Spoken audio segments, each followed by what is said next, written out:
DL2204, your pageant vlogger host. Subscribe! Magandang araw Pilipinas and good day pageant lovers. Breaking news.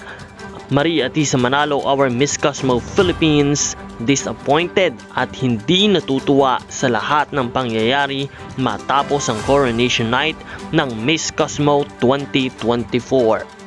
Ibinahagi ni Maria Atisa Manalo sa kanyang social media ang pagkadismaya at pagkadisappoint sa lahat ng mga fans na naninira at nagbubuli di umano sa panalong Miss Cosmo 2024 from Indonesia na si Tata, at narito ang kanyang mga nasabi.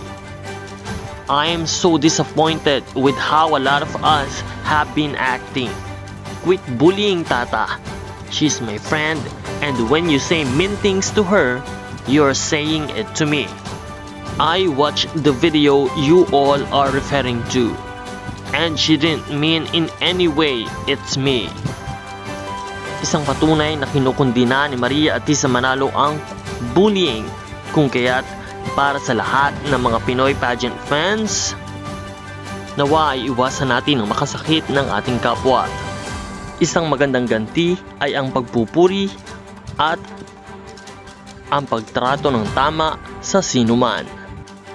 Kung meron mang pagkakamaling naganap sa resulta ng kompetisyon, alam natin at tadhana na ang bahala sa lahat. Maraming salamat sa iyong panonood at maraming salamat sa iyong pagsuporta.